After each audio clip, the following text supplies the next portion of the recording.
Hello friends, welcome to Gayatri guides. तर आजच्या व्हिडिओमध्ये आपण बघणार आहोत MSTETचे 100 जे काय सोपे ते कठीण पातळीपर्यंतचे मराठी व्याकरणचे प्रश्न या ठिकाणी मी तुम्हाला डिस्कस केलेले आहे. क्वेश्चन दिले आहे आणि आन्सर दिले आहे. आपण सरळ सरळ त्यांचं वाचन करणार आहोत. काय काय त्यांची क्वेश्चन पातळी जी असते ती कशा कशा प्रकारे विचारलेली असते. ठीक आहे. सगळ्यात पहिला प्रश्न आहे, संज्ञा म्हणजे काय? तर संज्ञा म्हणजे नाव आपल्याला माहीत आहे. एखाद्या ठिकाणचं असेल, एखाद्या माणसाचं असेल, एखाद्या वस्तूचं असेल, त्याचं नाव जे असतं त्याला आपण काय म्हणतो? संज्ञा असं म्हणतो. मग फॉर एक्झाम्पल एखादा मुलगा आहे तर त्याचं नाव आहे प्रॉपर राम नाव आहे किंवा श्याम नाव आहे. तर हे काय आहे? संज्ञा म्हणजे काय? एक नाव त्याला आपण म्हणतो. ठीक आहे. दुसरा प्रश्न आहे, पुस्तक ही कोणती संज्ञा आहे? तर पुस्तक ही संज्ञा कोणती असणार आहे? जातीवाचक संज्ञा असणार आहे. ठीक आहे. नंतर तिसरा प्रश्न आहे, मुंबई कोणत्या प्रकारची संज्ञा आहे? मुंबई ही एक व्यक्तिवाचक संज्ञा आहे. त्याच्यामध्ये काय आहे? व्यक्तिवाचकांचा एक असा व्यक्ती म्हणजे आपण काय की ते एक माणसाने दिलेली त्याला काय आहे? नाव आहे. म्हणजे माणसाने दिलेलं नाव आहे त्याला व्यक्तिवाचक संज्ञा आपण म्हणतो. नंतर प्रश्न चौथा आहे, कुत्रा ही संज्ञा कोणत्या लिंगाची आहे? तर कुत्रा ही संज्ञा काय आहे? पुल्लिंगी असणार आहे. जर कुत्री असती तर स्त्रीलिंगी असती. ठीक आहे. नंतर आहे पाचवा प्रश्न, झाडे ही संज्ञा कोणत्या वचनाची आहे? तर झाडे ही संज्ञा काय आहे? अनेक वचन आहे. झाड असतं फक्त एक सिंगल झाड, तर ते असतं एक वचन. झाडे काय आहे? अनेक वचन असणार आहे. नंतर आहे सहावा प्रश्न, व्यक्तिवाचक संज्ञा म्हणजे काय? तर ऑप्शन दिलेलं आहे, व्यक्तीचे नाव, वस्तूचे नाव, ठिकाणचे नाव किंवा उपरोक्त सर्व. तर व्यक्तिवाचक म्हणजे काय की उपरोक्त सगळं जे काय आहे व्यक्तीने दिलेलं आहे. व्यक्तीचं नाव जे आहे ते एका दुसऱ्या व्यक्तीने ठरवलेलं असतं. वस्तूचं नावसुद्धा एकाच व्यक्तीने ठरवलेलं असतं. जसं की हा मोबाईल आहे, आपणच त्याचं नाव ठरवलं आहे मोबाईल. ठिकाणचं नाव आहे जसं की मुंबई आहे, तर ती एका व्यक्तीनेच ठरवलेली आहे. म्हणून उपरोक्त सगळं जे काय आहे याचा आन्सर येणार आहे. नंतर क्वेश्चन नंबर 7 बघूया. समूह म्हणजे कोणती संज्ञा? तर समूह म्हणजे समूहवाचक संज्ञा. एकदम सिंपल ऑप्शन याचा आन्सर आहे. क्वेश्चन नंबर 8 बघूया. पक्षी या शब्दाचा प्रकार कोणता आहे? तर पक्षी हा सुद्धा काय आहे? जातीवाचक किंवा मग जातीवाचक प्रकार आपण त्याला म्हणू शकतो. 9वा प्रश्न आहे, लोक ही संज्ञा कोणती संज्ञा आहे? तर लोक काय आहे? समूहवाचक संज्ञा आहे. आपण काय म्हणतो? तिथं खूप जास्त लोक होती, त्या कार्यक्रमाला खूप जास्त लोक होती. म्हणजे काय होता? एक लोकांचा समूह होता, बंडल होता है ना. म्हणून काय आपण त्याला म्हणणार आहोत? समूहवाचक संज्ञा असं म्हणणार आहोत. क्वेश्चन नंबर 10 बघूया. डोंगर हा शब्द कोणत्या प्रकारच्या संज्ञेत येतो? तर डोंगर हा शब्द काय आहे? जातीवाचक संज्ञेमध्ये येणार आहे. नंतर आहे सर्वनाम म्हणजे काय? सर्वनाम म्हणजे नाव, क्रियापद, संज्ञा किंवा संज्ञाऐवजी वापरले जाणारे शब्द. तर ऑप्शन आहे डी, संज्ञाऐवजी वापरले जाणारे शब्द ज्याला आपण सर्वज्ञान म्हणतो. नंतर क्वेश्चन नंबर 12 बघूया. तो हा कोणता सर्वनाम आहे? तर तो काय आहे? तिसऱ्या पुरुषार्थी आपण त्याला थर्ड पर्सन काय म्हणू शकतो? सर्वनाम म्हणू शकतो. नंतर आहे 13वा क्वेश्चन, मी कोणता सर्वनाम आहे? तर हा काय आहे? फर्स्ट आपण त्याला काय म्हणतो? फर्स्ट पर्सन सिंग्युलर किंवा first person third person plural अशा प्रकारचे हे काय आहे? मी म्हणजे काय की पहिला मी असणार आहे. नंतर तू म्हणजे काय की दुसरा, आणि तिसऱ्या ठिकाणी आपण कोण वापरणार आहे? तो असा शब्द वापरणार आहे है ना.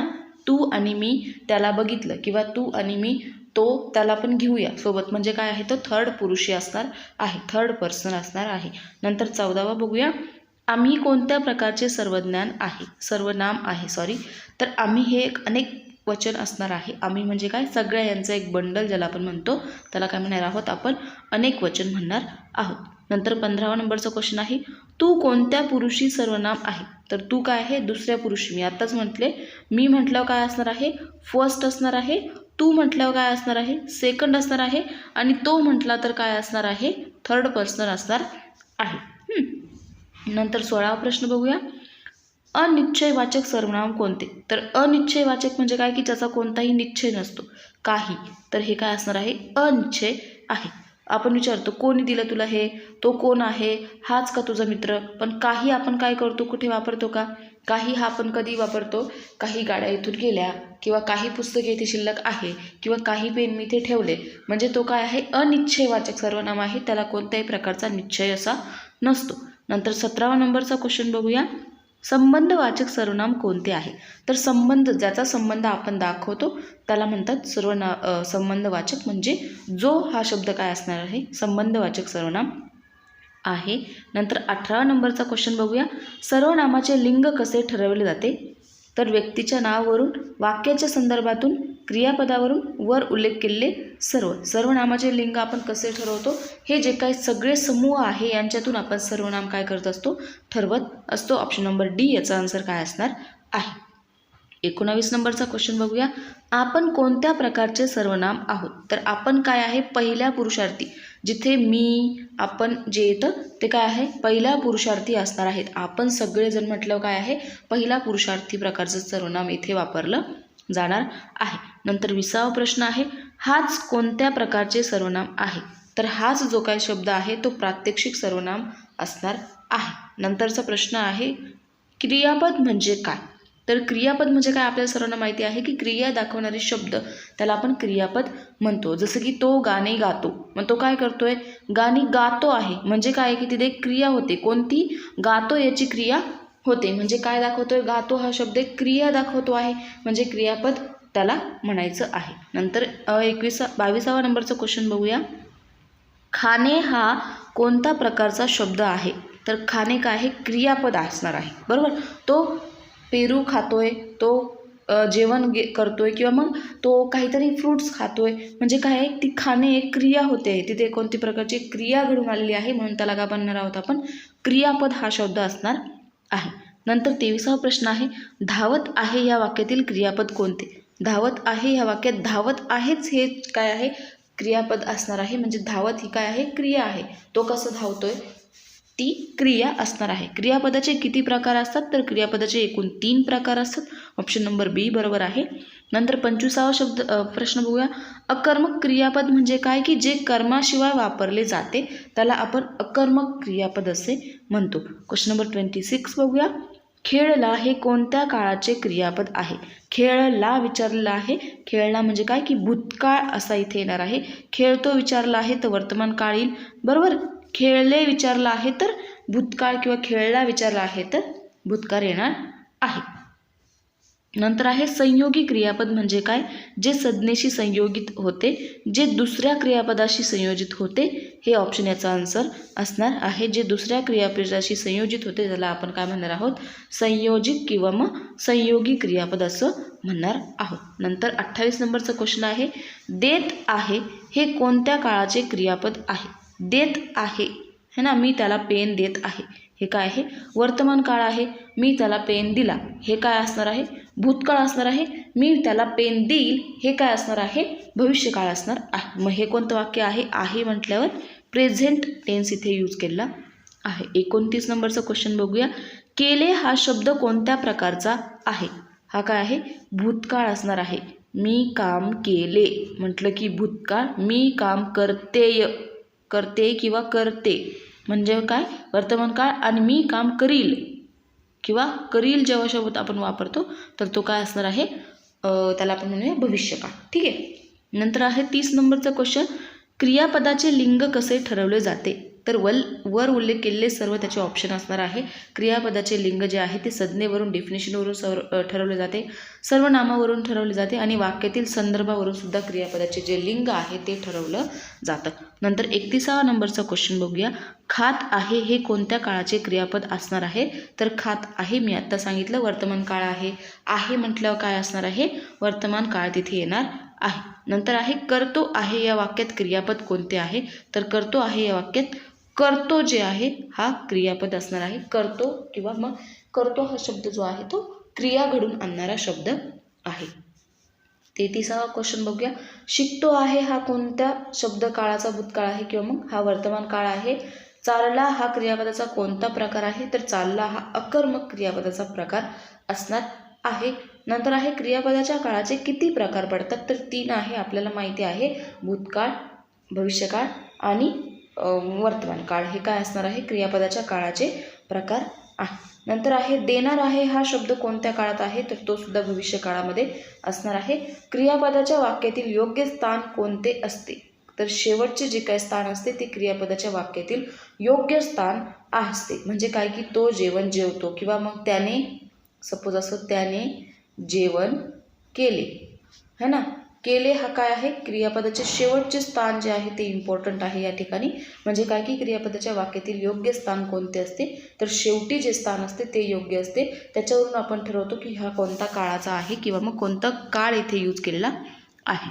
नंतर आहे क्वेश्चन नंबर 38, अकर्मक क्रियापदाचे उदाहरण कोणते, तर चालला हे काय आहे, अकर्मक क्रियापदाचा शब्द इथे दिलेला आहे. नंतर तोंड धुतले या वाक्यातील क्रियापद कोणते, तर काय आहे, धुतले ही काय आहे, क्रिया आपण इथे केलेली आहे, धुण्याची क्रिया केलेली आहे. म्हणजे काय आहे, धुतले हे क्रियापद किंवा मग तोंड धुतले यातील क्रियापद असणार आहे. 40वा क्वेश्चन बघूया, विशेषण म्हणजे काय, तर संज्ञा किंवा सर्वनामाचा वर्णन करणारा शब्द ज्या ठिकाणी वापरला जातो त्याला विशेषण असे म्हणतात. बरोबर. म्हणजे काय की तो किंवा मग ती खूप छान गाणी गाते. म्हणजे काय की ते छान काय आहे, एक संज्ञा आणि सर्वनामाचं वर्णन करणारा शब्द आहे. खूप आणि गाणी इकडे असणार आहे, छान गाणी गाते. इकडे काय आहे, खूप हा जो काय आहे एक संज्ञा आहे आणि गाणी हे काय आहे, एक क्रिया आहे, है ना. आणि त्या सगळ्यांचा क्रियापदाचा किंवा संज्ञा आणि सर्वनामाचं जिथे वर्णन केलेलं आहे ते काय असणार आहे, विशेषण असणार आहे. मग विशेष काय आहे त्याच्यामध्ये, ती खूप छान काय करते, गाणी गाते. छान हे काय असणार आहे त्याच्यामध्ये, क्यूट किंवा गुड काय असणार आहे, यामध्ये विशेषण असणार आहे. म्हणजे ती काय करते आहे, विशेष काहीतरी असतं. म्हणजे काय की ती गाणी गाते, म्हणजे काय की ती नॉर्मल गाणी गाते, त्यामध्ये कोणत्याही प्रकारचं विशेषण किंवा मग विशेष नाही आहे की ती गाणी गाते, परंतु ती खूप छान गाणी गाते. म्हणजे काय की छान हा शब्द काय येणार आहे, त्यामध्ये विशेषण शब्द येणार आहे किंवा संज्ञा आणि सर्वनामाचं वर्णन करणारा शब्द येणार आहे, त्याला आपण म्हणतो विशेषण. नंतर आहे 41 नंबरचा क्वेश्चन, मोठे घर या वाक्यातील विशेषण कोणते आहे, तर मोठे घर या वाक्यातील मोठं काय आहे, घर आहे, परंतु ते कसं आहे, मोठं आहे. म्हणजे हे काय आहे, विशेषण असणार आहे. सुंदर हे विशेषण कोणत्या प्रकारचे आहे, गुणवाचक काय आहे, तिथे गुणवाचक आहे. त्या आपण त्याचा कोणत्याही प्रकारचं गुण म्हणजे त्याचं मोजू शकत नाही, हे ना. सुंदर काय आहे, गुणात्मक आणि संख्यात्मक आपण बघितलेलं आहे वाढीमध्ये. संख्यात्मक म्हटलं की आपल्याला मोजता येतं. सुंदर हे काय आहे, आपण मोजू शकतो का ती किती सुंदर आहे, इतक्या इतक्या टक्क्यामध्ये ती सुंदर आहे, नाही. म्हणजे काय आहे, एक ते गुणात्मक किंवा गुणवाचक विशेषण असणार आहे. नंतर आहे परिमाणवाचक विशेषण म्हणजे काय, तर संख्येचे वर्णन करणारे विशेषण, गुण वर्णन करणारे विशेषण, परिणामाचे वर्णन करणारे विशेषण. परिणामवाचक विचारलेलं आहे तर परिमाणाचे वर्णन जिथे केले जातात त्याला म्हणणार आहे आपण परिमाणाचे विशेषण. नंतर 44 नंबरचा क्वेश्चन आहे, संख्यावाचक विशेषणाचे उदाहरण कोणते, तर संख्यावाचक विशेषणाचे उदाहरण पहिला किंवा मग जिथे आपण संख्या दिली असते 1 2 3 4 जी संख्या दिली असते तिला म्हणायचं आहे संख्यावाचक विशेषण. चांगला हे काय आहे, गुणात्मक आहे किंवा गुणवाचक विशेषण असणार आहे. नंतर आहे गुणवाचक विशेषणाचे, हे बघा इथे लगेच आलं की चांगला हा काय आहे, गुणवाचक विशेषणाचे उदाहरण आहे. नंतर लहान हा शब्दाचा कोणता प्रकार आहे, तर लहान काय आहे, विशेषणाचा प्रकार असणार आहे. किती हा शब्द कोणत्या प्रकारचा आहे, तर किती इथे विचारलेला आहे संख्या, म्हणजे आपण मोजू शकतो की तिथे किती संख्या आहे किंवा तिथे किती फ्रूट आहे, तिथे किती केळी आहे, तिथे किती ॲपल आहेत, तिथे किती गाड्या आहेत. अशा प्रकारे काय आहे, हा एक किती हा शब्द कशाचा असणार आहे, संख्यावाचक प्रकाराचा शब्द आहे. नंतर खूप हा शब्द कोणत्या प्रकारचं विशेषण आहे, तर आता खूप विचारलेला आहे ना. खूप सुद्धा कसा असणार आहे, परिमाणवाचक असणार आहे, त्याला कोणत्याही प्रकारचं परिमाण नाही आहे, है ना. नंतर आहे अगदी हा शब्द कोणत्या प्रकारचे विशेषण आहे, अगदी हा शब्द परिमाणवाचक असणार आहे. विभक्ती म्हणजे काय, संज्ञेचे व्याकरणात वापरले जाणारे स्वरूप, त्याला आपण काय म्हणणार आहोत, विभक्ती असे म्हणणार आहोत. ठीक आहे. नंतर 51 नंबरचा क्वेश्चन बघूया, कर्तृ विभक्ती कोणत्या वाक्यात आढळते. कर्तृ विभक्ती जी आहे, जिथे कर्ता करणारा वाक्य असेल त्या ठिकाणी कर्ता विभक्ती जी आहे ती आढळत असते. रामाने हे कोणत्या विभक्तीचे उदाहरण आहे. रामाने हे काय आहे, कर्तृ विभक्ती किंवा कर्ता विभक्ती आहे. त्याचं म्हणजे काय आहे की राम काय आहे, कर्ता आहे त्या ठिकाणी, म्हणून ते राम जो आहे तो कर्ता विभक्तीचे उदाहरण असणार आहे. संप्रदान विभक्ती कोणत्या प्रकारची विभक्ती आहे, तर संप्रदान म्हणजे काय आहे, ती दान करणारी विभक्ती असणार आहे. ऑप्शन नंबर डी याचा आन्सर इथे असणार आहे. नंतर 54 नंबरचा क्वेश्चन बघूया. गुरुजींना हे कोणत्या विभक्तीचे उदाहरण आहे? संप्रदान विभक्ती आहे गुरुजींना, बरोबर. नंतर आहे करण विभक्ती कोणत्या प्रकारच्या वाक्यात येते? करण विभक्ती जी आहे ती करणारी जिथे आहे, जिथे आपण काहीतरी काम करत असतो, करणारी विभक्ती जी आहे त्या ठिकाणी येत असते. अपादन विभक्तीचे उदाहरण कोणते आहे? तर अपादन विभक्ती आहे रामापासून. हे काय आहे? अपादन विभक्तीचे उदाहरण इथे दिलेले आहे. नंतर आहे अधिकरण विभक्ती कोणत्या वाक्यात वापरली जाते? तर जिथे स्थान दाखवायचं आहे त्या ठिकाणी अधिकरण विभक्ती जी आहे ती दाखवली जाते किंवा वापरली जाते. संबंधवाचक विभक्ती कोणत्या प्रकारचे संबंध दाखवते? एकाच्या दुसऱ्याशी संबंध दाखवणे, जी जिथे संज्ञा असेल, सर्वनाम असेल त्या ठिकाणी काय करायचं असते? संबंधवाचक विभक्ती दाखवत असते. म्हणजे काय की एका शब्दाचा दुसऱ्याशी संबंध दाखवते आहे ती. जसं की बैल आहे, बरोबर, मग बैल गाडी, बरोबर. म्हणजे काय की ह्या दोघांचा तर काय करते? एकमेकांशी संबंध दाखवते. म्हणजे काय आहे ती? संबंधवाचक विभक्ती असणार आहे, एकाच्या दुसऱ्याशी संबंध दाखवणारी. 59 नंबरचा क्वेश्चन आहे रामाच्या हा शब्द कोणत्या विभक्तीचा आहे? तर रामाचा हा शब्द काय आहे? संबंधवाचक. रामा, बरोबर, राम आहे परंतु चा, रामाच्या म्हटलं की काय येतं? तिथे संबंधवाचक विभक्ती येते. कर्म विभक्ती कोणत्या वाक्यात येते? तर क्रियाशील क्रिया जिथे असतात किंवा क्रियाशील क्रिया जिथे घडतात त्या ठिकाणी कर्म विभक्ती काय येत असते? वापरली जात असते. गुरुजींनी हा शब्द किंवा गुरुजींनी हा कोणत्या विभक्तीचा शब्द आहे? तर कर्ता विभक्ती जी आहे किंवा कर्तृ विभक्ती आपण त्याला म्हणू शकतो, त्याचा हा शब्द असणार आहे. नेक्स्ट क्वेश्चन आहे करण विभक्तीचे आणखी एक उदाहरण कोणते आहे? मुलाने हा काय आहे? ने हा जो आहे तो करण विभक्तीचा एक उदाहरण असणार आहे. त्याच्यामुळे हा कोणत्या विभक्तीचा शब्द आहे? तर तो काय आहे? अपादन विभक्ती त्याचा शब्द असणार आहे. अपादन विभक्तीच्या शब्दाचा उपयोग कोणत्या परिस्थितीत होतो? अपादन विभक्ती कशी होते? आता आपण इथे काय बघितलं? त्याच्यामुळे म्हणजे काय? इथे वेळ दाखवण्यासाठी होतो, काहीतरी सोडून जाण्यासाठी होतो, संज्ञेच्या लिंगासाठी होतो किंवा कोणतेही नाही, काहीतरी सोडून जाण्याचे दर्शवण्यासाठी. त्याच्यामुळे म्हणजे काय की सपोज घरात कुठेतरी पाणी सांडलं, मग त्याच्यामुळे पाणी सांडलेलं आहे म्हणजे काहीतरी तो काय गेला? पाणी सांडून निघून गेला, काहीतरी सोडून निघून गेला, बरोबर. नंतर 65 नंबरचा क्वेश्चन आहे शिक्षकांकडून हा कोणत्या विभक्तीचा आहे? किंवा मग शिक्षकाकडून हा शब्द कोणत्या विभक्तीचा आहे? तर तो सुद्धा काय आहे? अपादन विभक्ती असणार आहे.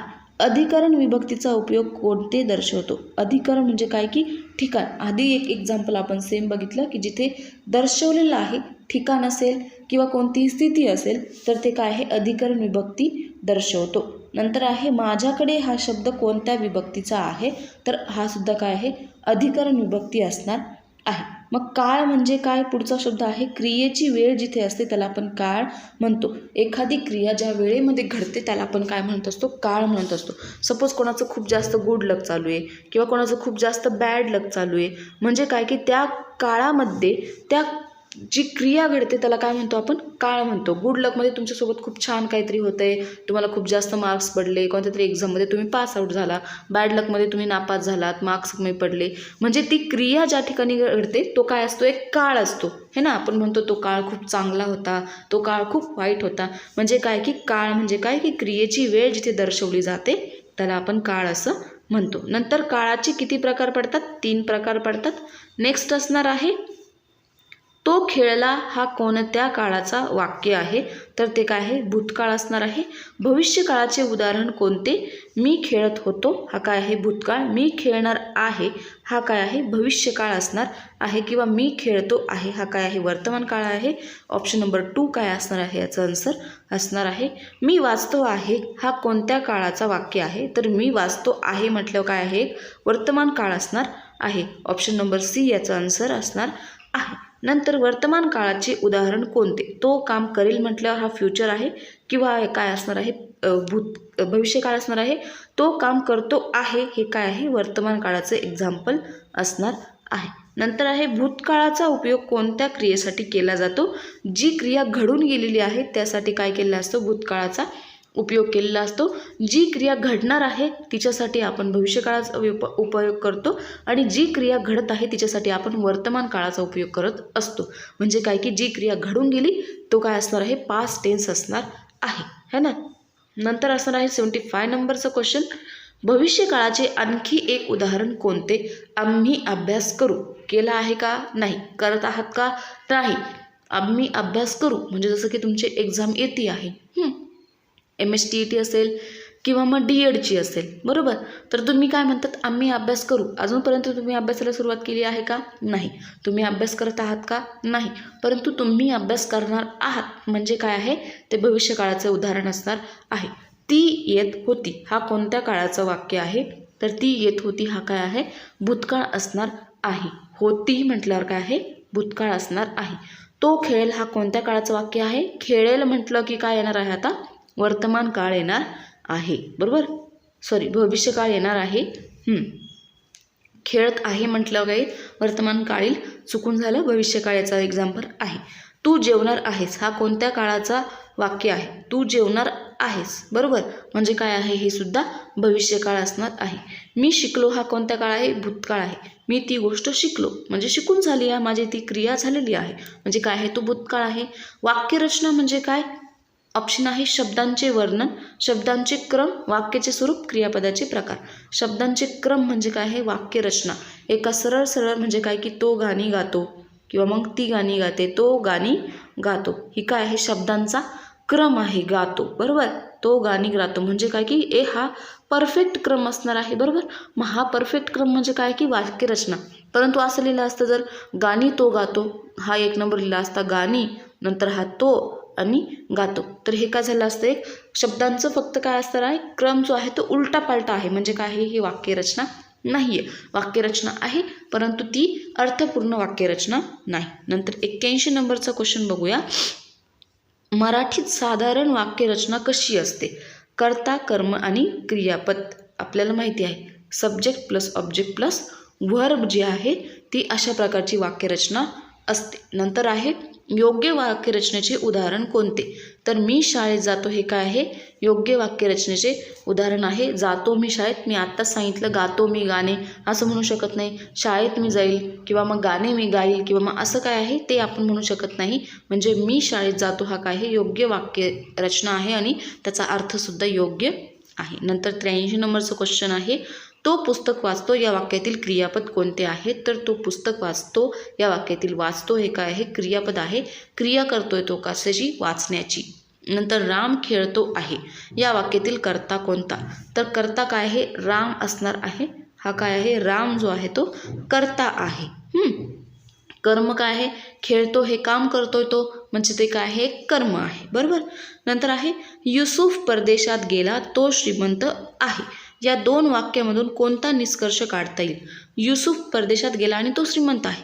तर हे काय आहे? परदेशात गेलेले काही लोक श्रीमंत नसतात, बरोबर आहे का? नाही. असू शकतात, नसू शकतात. परदेशात गेलेले लोक श्रीमंत होतात. सगळे श्रीमंत होतात का? नाही. म्हणजे काय की थोड्या बहुत प्रमाणात होतात. जे लोक परदेशात गेले नाहीत ते श्रीमंत नाही. म्हणजे आता आपण परदेशात गेलो नाही म्हणजे आपण श्रीमंत नाही का? असं नाही. परदेशात गेलेले काही लोक श्रीमंत आहेत, है ना. म्हणजे काही लोक गरीब आहे, काही लोक श्रीमंत आहे, काही लोक नॉर्मल रेंजचे आहेत, बरोबर. म्हणजे ऑप्शन नंबर डी जे आहे ते काय असणार आहे? बरोबर आहे. नंतर आहे मी या सर्वनामाचा वापर करून वाक्य तयार करा. मी पुस्तक वाचतो, बरोबर. मी पुस्तक वाचतात होईल का? नाही. ते पुस्तक वाचतात असं होईल, बरोबर. मी पुस्तक वाचणे किंवा मी पुस्तक वाचले म्हणजे मी पुस्तक वाचतो काय आहे? हे करेक्ट सर्वनामाचा वापर करून इथे लिहिलेलं आहे. तो या सर्वनामाचा वापर करून वाक्य तयार करा. तो क्रिकेट खेळतो, बरोबर. तो क्रिकेट खेळतात होईल का? नाही. ते येईल इथे, बरोबर. नंतर आहे तो क्रिकेट खेळणे होईल का? नाही, बरोबर. नंतर तो क्रिकेट खेळले होईल का? नाही. म्हणजे काय आहे? ऑप्शन नंबर ए काय असणार आहे? बरोबर असणार आहे. नंतर करणे या क्रियापदाचा भूतकाळ तयार करा. करण्याचं काय होतं? केले होणार आहे. करणे म्हटल्यावर काय येणार आहे? फ्युचर येणार आहे. करणार म्हटल्यावर काय आहे? येणार आहे फ्युचर येणार आहे. करणे म्हटल्यावर काय येणार आहे? मी काम करणे किंवा करतो म्हटल्यावर काय येणार आहे? हा प्रेझेंट येणार आहे. आणि केले म्हटल्यावर काय येणार आहे? भूतकाळ येणार आहे. नंतर येणे या क्रियापदाचा भविष्यकाळ काय आहे? येणार असणार आहे किंवा मग येणार हा काय आहे? र ज्या ठिकाणी जोडला जाईल त्या ठिकाणी भविष्यकाळ होईल. मुलगा या संज्ञाचं बहुवचन तयार करा. मुलगाचं काय होईल? मुलगे होईल, मुलगा होईल, मुलगी होईल की मुले होतील? मुलगे जे आहे ते होणार आहे. मुलग्याचं विचारलेलं आहे, मुलं विचारलं असतं तर काय झालं असतं, मूल जर विचारलं असतं तर मुले झालं असतं, परंतु मुलगा विचारलेला आहे तर मुलगे याचं काय होणार आहे, आन्सर येणार आहे. नंतर 91 नंबरचा क्वेश्चन बघूया. शिक्षक या संज्ञाचा स्त्रीलिंग तयार करा. तर काय येणार आहे याचा, शिक्षिका येणार आहे. लवकर या क्रियाविशेषणाचा वापर करून वाक्य तयार करा. मी लवकर येतो, मी लवकर येतात, मी लवकर येणे, मी लवकर आले. ऑप्शन नंबर 1 के आहे. वाचायलाही अर्थ लगेच कळतो आपल्याला वाचनातून की कोणतं ऑप्शन बरोबर असेल. नंतर पुढचा प्रश्न आहे, मोठा या विशेषणाचा वापर करून वाक्य तयार करा. मोठा मुलगा, लहान मुलगा, मोठे मुलगे, लहान मुलगे, तिघं काय असणार आहे, चूक असणार आहे. फक्त मोठा विचारला आहे तर मोठा मुलगा येईल, बरोबर. नंतर आहे, what is the correct form of the verb करणे, म्हणजे to do is the present continuous tense. Present continuous टेन्समध्ये करणेला काय येणार आहे, तर काय येणार आहे, तो करत आहे हा शब्द येणार आहे. मी हे काम करत आहे, बरोबर. नंतर पुढे आहे, which case is use to indicate possession in Marathi. कोणता आहे, तर कर्तृत्व संबंधवाचक जे आहे त्याचा आन्सर असणार आहे. नंतर what is the correct form of the pronoun, तो काय येणार आहे, त्याला म्हणतो आपण, बरोबर. ही किंवा मग आपण त्याला काय म्हणतो, हिम किंवा हीज आपण त्याचं काय म्हणत असतो, बरोबर. नंतर असणार आहे, which tense is use to describe an action that start in the past and continuous up to the present. बरोबर, कोणतं विचारलं आहे, पास्ट आणि कंटिन्युअस प्रेझेंटमधलं विचारलं आहे. म्हणजे काय की भूत आणि वर्तमान काळ इथे काय केलं आहे, डिस्क्राईब केलं आहे, ॲक्शन डिस्क्राईब केली आहे. 98 नंबरचा क्वेश्चन आहे, मी या सर्वनामाचा बहुवचनी रूप काय आहे, तर आम्ही काय असणार आहे, याचं बहुवचनी रूप असणार आहे. मीचं काय असणार आहे, आम्ही बहुवचनी रूप याचं असणार आहे. नंतर 99 नंबरचा क्वेश्चन आहे, करणे या क्रियापदाचा भूतकाळी रूप काय आहे, तर केले याचं काय असणार आहे, क्रियापदाचं भूतकाळी रूप विचारलेलं आहे तर ते काय असणार आहे, केले असणार आहे. नंतर आहे, लहान या विशेषणाचा विपरीत अर्थ काय असणार आहे, तर त्याचं काय असणार आहे, मोठा हा काय असणार आहे, विपरीत अर्थ त्याचा असणार आहे, बरोबर. आता भविष्यकाळ, भूतकाळ आणि वर्तमान काळ हे आपल्याला सगळ्यांना माहीत आहे. भविष्य म्हटलं काय येतं, भूतकाळ म्हटलं काय येतं, पास्ट येतो, बरोबर. नंतर वर्तमान म्हटलं काय येतो, प्रेझेंट येतो, है ना. आणि भविष्यकाळ म्हटलं तर काय येणार आहे, फ्युचर येणार आहे. मग आता पास्ट म्हटलं काय, केले असेल, झाले असेल, बरोबर. केले, झाले, गेले हे शब्द काय येणार आहे, भूतकाळामध्ये येणार आहे. प्रेझेंटमध्ये काय असणार आहे, करत आहे असेल, बरोबर. आणि फ्युचरमध्ये काय आहे, करील, करेन, बरोबर. अशा प्रकारचे जे काही शब्द आहेत ते पास्ट, प्रेझेंट आणि फ्युचरमध्ये वापरले जातात. ठीक आहे, तर अशा प्रकारचा आजचा शॉर्टकट आणि व्हिडिओ होता. Thanks for watching. Like, share, subscribe करायचं आहे, फॉर्मॅलिटी आहे, ठीक. तर आय होप की तुम्हाला व्हिडिओ समजला असेल. एकदम सिम्पल टू मॉडरेट क्वेश्चन घेतले होते, एकदम सिम्पल म्हटले तरी चालेल. तर हे सिम्पल क्वेश्चन जे आहे ते आपण पेपरमध्ये चुकवून येत असतो, त्यामुळे मी हे क्वेश्चन जे आहे ते खूप जास्त सिम्पल लेवलने तुम्हाला समजावून सांगितले आहे. आय होप की व्हिडिओ तुम्हाला आवडला असेल. जर व्हिडिओ आवडला असेल तर लाईक, शेअर, सबस्क्राईब करायचं आहे. भेटूया परत पुढच्या एखाद्या नवीन व्हिडिओसोबत. Bye bye, take care.